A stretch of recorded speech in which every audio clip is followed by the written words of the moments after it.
Hi there, Judy here from Try Traders. Don't know what happened there. We'll try. This is round two. We'll try again.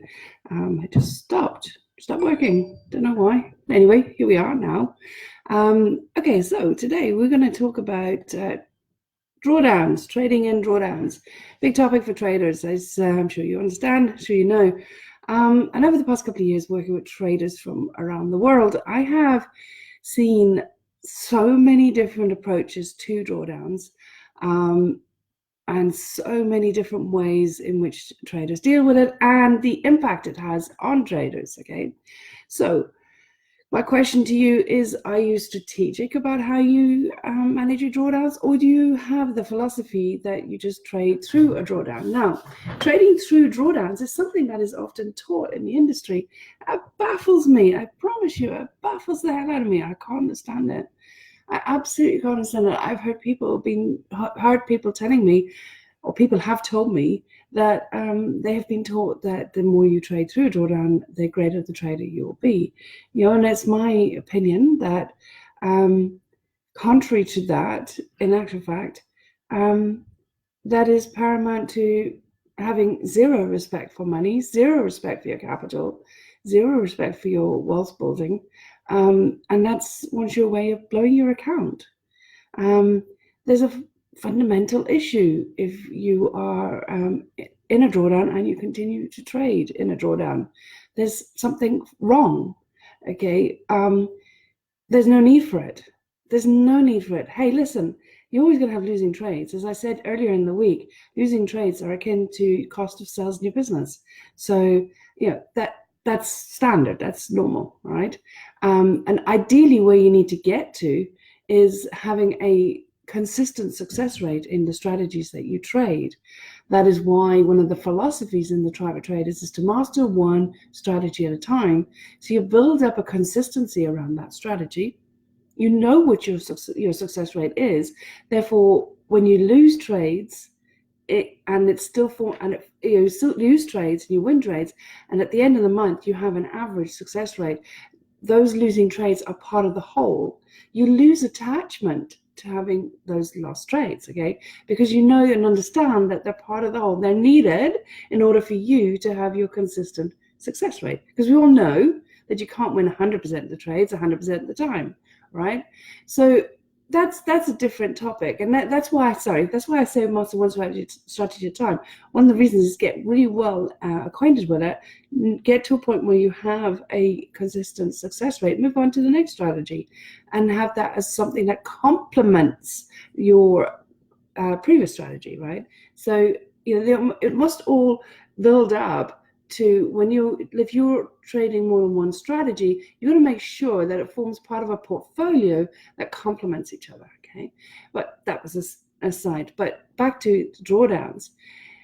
There's absolutely no need to be trading in drawdown. If you are consistently finding yourself trading drawdowns, like losing 12 trades, 14 trades, I've heard this, I've seen traders do this consistently, consecutively. Well, there's something awry, all right?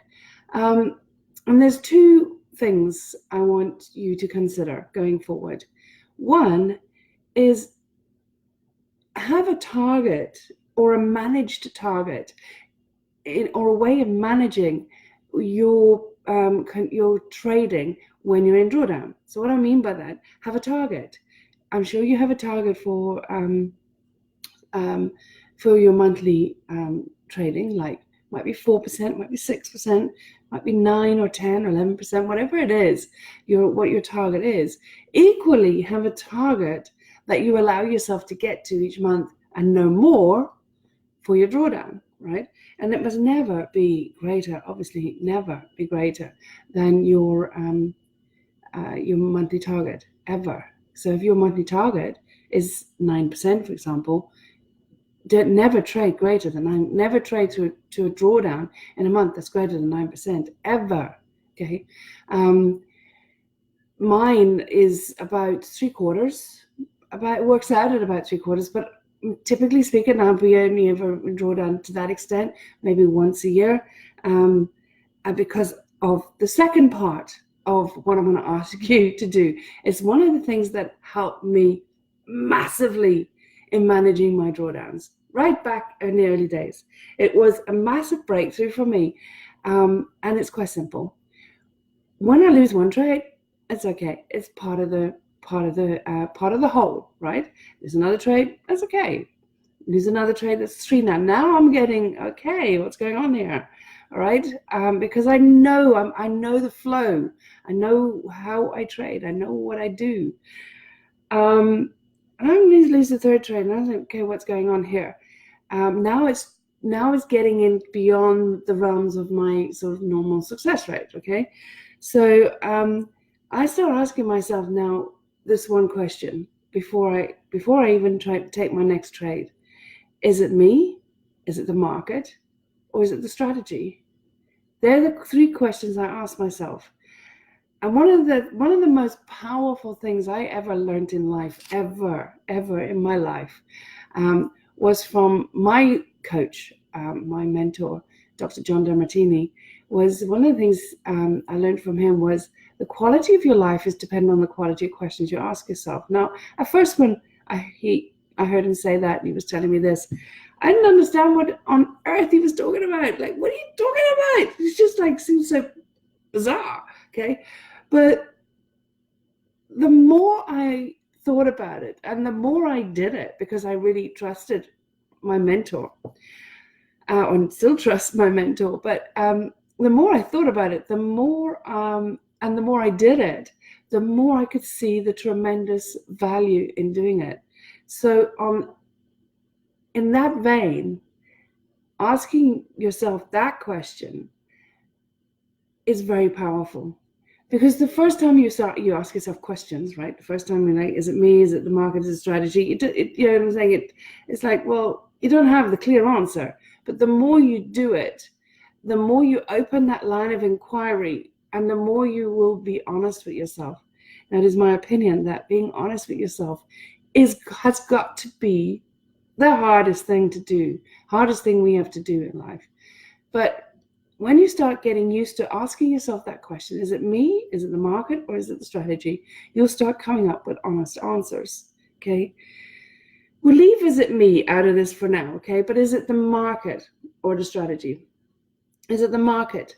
Well, the market is the market. The market does what the market does, okay? Market is the master, all right? That's the immovable here. That is something that each one of us has no control over. It does what it does, okay? And it's been doing what it does since biblical days. If you read the Bible even, there was the foreign exchange even in the Bible, going back to the Bible days. So it's been around forever, okay?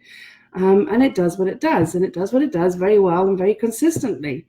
But the question is, are you trying to curve fit maybe a trend-based strategy into a ranging market? Are you trying to fit a ranging strategy into a trending market? You know, are you trying to curve fit your strategy into the market? So therefore, is it the market or is it you? Then in actual fact, it's not the market, it's you, right? The strategy. Let's look at the strategy. Is it the strategy? One of the things I've learned is that in actual fact, there's no shortage of profitable strategies out there to trade.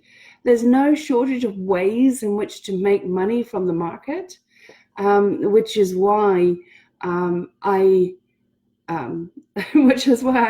totally puzzled by the concept of trading through the drawdown. I really am. I'm amazed that people would think about doing that or teach that, because there is no shortage of ways of making money from the market. So why keep losing money in the market?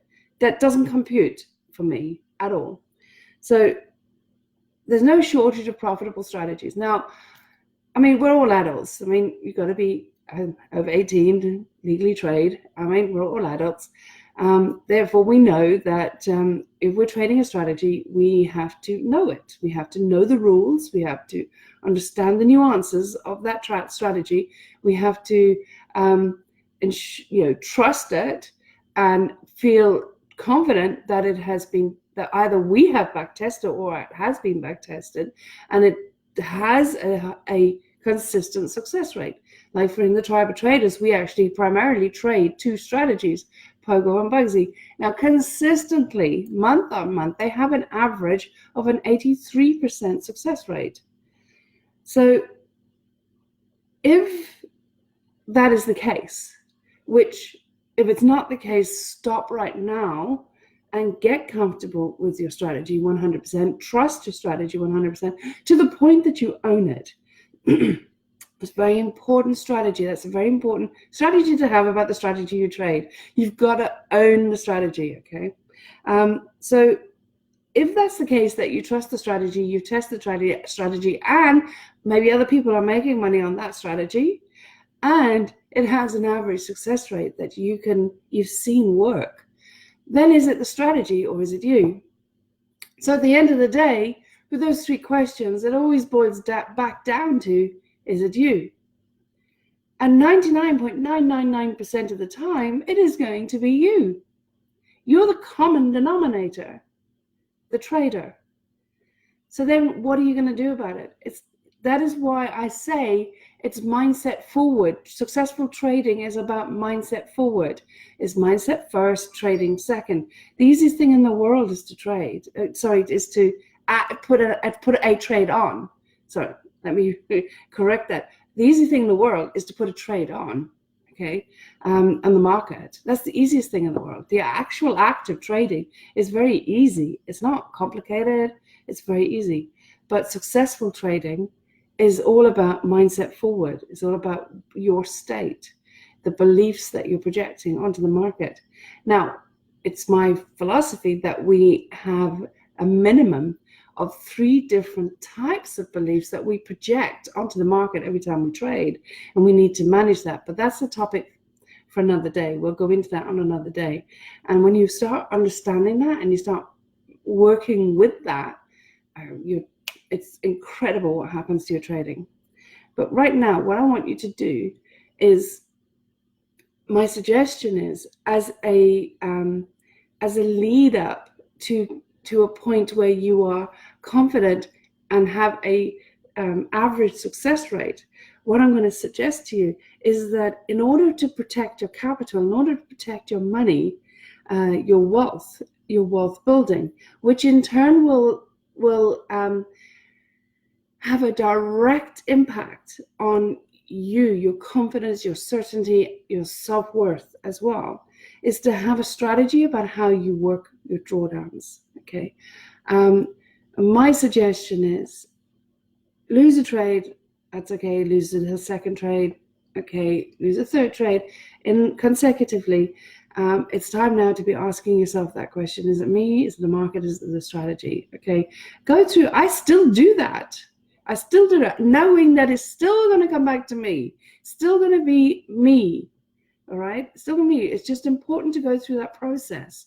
It leads you back to yourself, right? What's going on for you? What's happening in your life? What's different now than it was last month when I wasn't in drawdown? What's going on? You know what I'm saying? So it opens up that line of inquiry.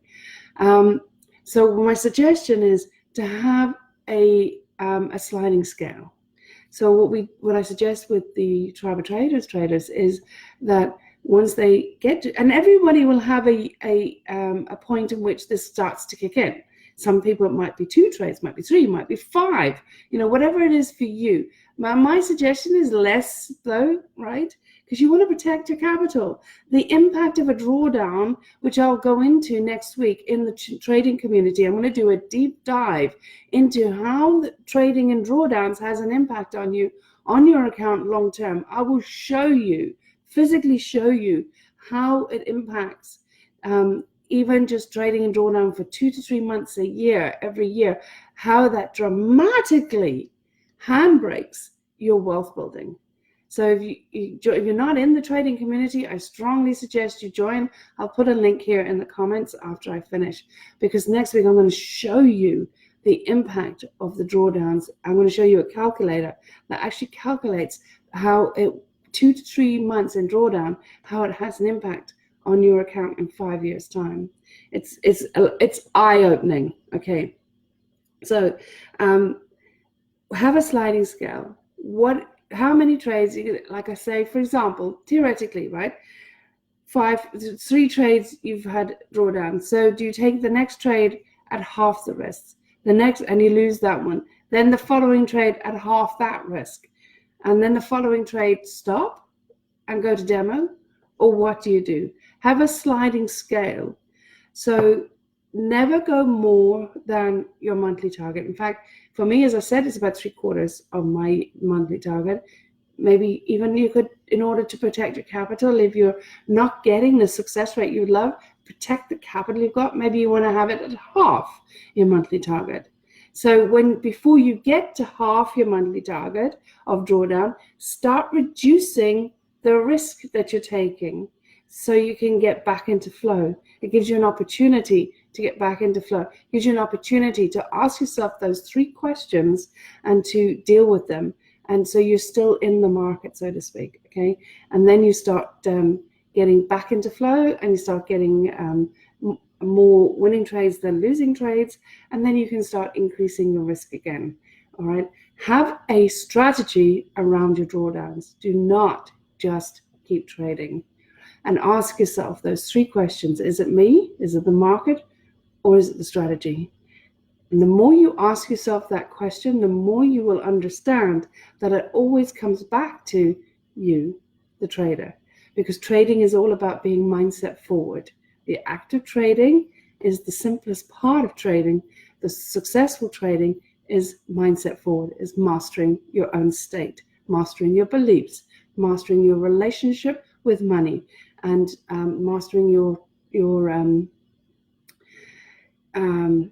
mastering your beliefs, mastering your relationship with money, but also mastering your self-worth as well, and growing your self-worth, and setting what I call your wealth thermometer as high as possible. It's got to be consistently growing. And again, that's another topic we will talk about going forward. So as I said, next week I'm going to go deeper into the impact that trading in a drawdown will have on your account longer term. Okay, so even in drawdown for 2 to 3 months a year, and the impact it has, even though the rest of the months you might be reaching target, by drawing down 2 to 3 months of the year for 5 years, because I suggest you, in the Tribe of Traders, we're on a 5-year journey. We want to get our number, a financially secure number, get to financial security in 5 years. By just having 2 to 3 months of uncontrollable drawdown, and the impact that has on your target over 5 years is alarming. And I will show you the impact that has, as opposed to managing your drawdown. Okay, when you manage it, it is completely different. The outcome is completely different.